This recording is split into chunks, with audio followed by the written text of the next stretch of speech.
അസ്സലാമു അലൈക്കും വറഹ്മത്തുള്ളാഹി. ബഹുമാനികളെ, ചെറിയ പെരുന്നാൾ സുദിനത്തിലാണ് നാം ഉള്ളത്. ഏവർക്കും എൻ്റെ പേരിലും കൂർക്കഞ്ചേരി മഹലിൻ്റെ പേരിലും സ്നേഹം നിറഞ്ഞ പെരുന്നാൾ ആശംസകൾ. ബഹുമാനികളെ, ഇന്നത്തെ ദിവസം നാം ശ്രദ്ധിക്കേണ്ട ചില കാര്യങ്ങളിൽ പ്രധാനമാണ് തക്ബീർ ചൊല്ലുക എന്നത്. സയ്യിനു അഅ്യാദക്കും ബി തക്ബീർ. നബി സല്ലല്ലാഹു അലൈഹി വസല്ലം തങ്ങൾ പറയുകയാണ്, നിങ്ങൾ പെരുന്നാളിനെ അലങ്കരിക്കണം, പെരുന്നാൾ ദിവസത്തെ അലങ്കരിക്കണം ബി തക്ബീരി, തക്ബീർ കൊണ്ട്. പുതിയ വസ്ത്രങ്ങളൊക്കെ നാം ധരിക്കുന്നുണ്ട് പെരുന്നാൾ സുദിനത്തെ അലങ്കരിക്കാൻ വേണ്ടി, മനോഹരമാക്കാൻ വേണ്ടി. പക്ഷേ പെരുന്നാൾ സുദിനത്തെ ആത്മീയമായ ഒരു അലങ്കരിക്കലുണ്ട്, അത് തക്ബീർ കൊണ്ടാണ് പറ്റുക. അപ്പോൾ ഒരല്പസമയമെങ്കിലും തക്ബീർ ചെല്ലാൻ നാം സമയം കണ്ടെത്തണം. എന്നാൽ മാത്രമാണ് ആത്മീയമായ നിലയിൽ പെരുന്നാളിൻ്റെ സുദിനത്തെ നമുക്ക് അലങ്കരിക്കാൻ കഴിയുകയുള്ളൂ. സയ്യിനു അഅ്യാദക്കും ബി തക്ബീർ, തക്ബീർ കൊണ്ട് നിങ്ങൾ അലങ്കരിക്കുക എന്നുള്ളതാണ്. പിന്നെ മറ്റൊരു കാര്യമാണ് പെരുന്നാൾ നിസ്കാരം. അതെല്ലാവർക്കും സുന്നത്താണ്. സുന്നത്തായ ചെറിയ പെരുന്നാൾ നിസ്കാരം അല്ലാഹു തആലയ്ക്ക് വേണ്ടി ഖിബ്ലക്ക് അഭിമുഖമായി 2 റക്അത്ത് നിസ്കരിക്കുന്നു എന്ന് നിയ്യത്ത് ചെയ്ത് നമ്മൾ 2 റക്അത്ത് സുന്നത്ത് നിസ്കരിച്ചാൽ തന്നെ പെരുന്നാൾ നിസ്കാരത്തിൻ്റെ സുന്നത്ത് കിട്ടും. വർഷത്തിൽ 2 പ്രാവശ്യം മാത്രമാണ് ഈ സുന്നത്ത് നമുക്ക് കിട്ടുകയുള്ളൂ. 2 പ്രാവശ്യം മാത്രമാണ് ഈ സുന്നത്തിനുള്ള അവസരം നമുക്കുള്ളൂ. അതുകൊണ്ട് നഷ്ടപ്പെടുത്താതിരിക്കാൻ ശ്രദ്ധിക്കുക. സ്ത്രീകളും നിസ്കരിക്കണം വീടുകളിൽ.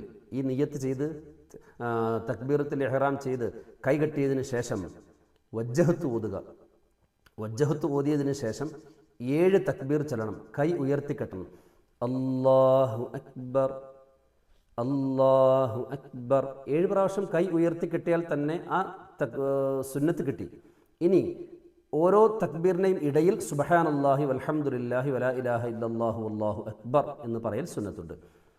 അല്ലാഹു അക്ബർ, സുബ്ഹാനല്ലാഹി വൽഹംദുലില്ലാഹി വലാ ഇലാഹ ഇല്ലല്ലാഹു വല്ലാഹു അക്ബർ, അല്ലാഹു അക്ബർ, സുബ്ഹാനല്ലാഹി വൽഹംദുലില്ലാഹി വലാ ഇലാഹ ഇല്ലല്ലാഹു വല്ലാഹു അക്ബർ. ഈ രീതിയിൽ അങ്ങനെ 7 തക്ബീർ കൈ അയച്ച് കെട്ടുക. എന്നിട്ട് ഫാത്തിഹ ഓതുക, എന്നിട്ട് സൂറത്ത് ഓതുക. ഏത് സൂറത്ത് ഓതിയാലും മതി, ഇന്ന സൂറത്ത് തന്നെ ഓതണമെന്നില്ല. പക്ഷേ സുന്നത്തുള്ള സൂറത്തുണ്ട്, സൂറത്തുൽ അഅല അറിയാവുന്നവരെ ഓതുക, അല്ലാത്തവർ ഇഷ്ടമുള്ള സൂറത്ത് ഓതുക. 2ാമത്തെ റക്അത്തിൽ എഴുന്നേറ്റ് വന്നതിന് ശേഷം ഫാത്തിഹ ഓതുന്നതിന് മുമ്പ്, അഊദ് ഓതുന്നതിന് മുമ്പായിട്ട് 5 തക്ബീർ ചൊല്ലുക. നേരത്തെ നമ്മൾ ആദ്യത്തെ റക്അത്തിൽ ചെയ്തതുപോലെ 5 തക്ബീർ ചൊല്ലുക. ഓരോ തക്ബീറിനിടയിലും സുബ്ഹാനല്ലാഹി വൽഹംദുലില്ലാഹി വലാ ഇലാഹ ഇല്ലല്ലാഹു വല്ലാഹു അക്ബർ എന്ന തസ്ബീഹും ചൊല്ലുക. എന്നിട്ട് സലാം വീട്ടുക. പെരുന്നാൾ സുന്നത്ത് നിസ്കാരം വീടി.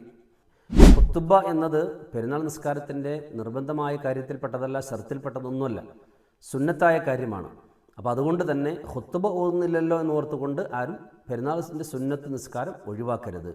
സ്ത്രീകളെ സംബന്ധിച്ചിടത്തോളം എന്ത് ചെയ്യുക, അവർക്കും സുന്നത്തുള്ള കാര്യമാണ്. മറ്റൊരു പ്രധാനപ്പെട്ട കാര്യം ഇനിയുള്ള ഒരു 6 ദിവസത്തെ നോമ്പിനെ സംബന്ധിച്ചാണ്.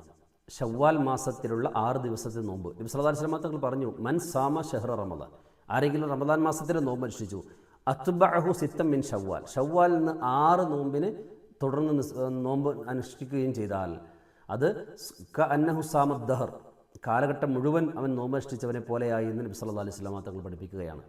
കാലഘട്ടം മുഴുവനും, ആയുഷ്കാലം മുഴുവനും നോമ്പ് അനുഷ്ഠിച്ചത് പോലെയായി നാം. അതെങ്ങനെയാണ്? 30 ദിവസത്തെ നോമ്പും പിന്നെ 6 ദിവസത്തെ നോമ്പും, 36 × 10, അതായത് ഒരു നന്മക്ക് 10 ഇരട്ടിയായിട്ടാണ് കണക്കാക്കപ്പെടുന്നത്. അപ്പം 360 ദിവസവും നമ്മൾ നോമ്പനുഷ്ഠിച്ചതിൻ്റെ സ്ഥാനത്താണ് എന്ന് നബി സല്ലല്ലാഹു അലൈഹി വസല്ലം തങ്ങൾ പഠിപ്പിക്കുന്നു. 6 നോമ്പ് തുടർച്ചയായിട്ട് പിടിക്കലാണ് ഏറ്റവും ശ്രേഷ്ഠത. ഇനി അങ്ങനെ പിടിക്കാൻ അസൗകര്യമുണ്ട് എങ്കിൽ ശവ്വാൽ തീരുന്നതിന് മുമ്പായിട്ട് പിടിച്ചു വിടുക എന്നുള്ളതാണ്. അല്ലാഹു സുബ്ഹാനഹു വ തആല നല്ല കാര്യങ്ങൾ കൃത്യമായ നിലയിൽ തന്നെ നിർവഹിക്കാൻ നമുക്ക് തൗഫീഖ് നൽകുമാറാകട്ടെ. പരിശുദ്ധ റമദാൻ ശരീഫ് കൊണ്ട് വിജയിച്ചവരിൽ അള്ളാഹു നമ്മേവരെയും ഉൾപ്പെടുത്തി അനുഗ്രഹിക്കുമാറാകട്ടെ. നമ്മിൽ നിന്ന് മൺമറഞ്ഞവർക്ക് അള്ളാഹു മഗ്ഫിറത്തും മർഹമത്തും നൽകുമാറാകട്ടെ. വാഖിറു ദഅവതന അൽഹംദുലില്ലാഹി റബ്ബിൽ ആലമീൻ. അസ്സലാമു അലൈക്കും വറഹ്മത്തുള്ളാഹി വബറകാതുഹു.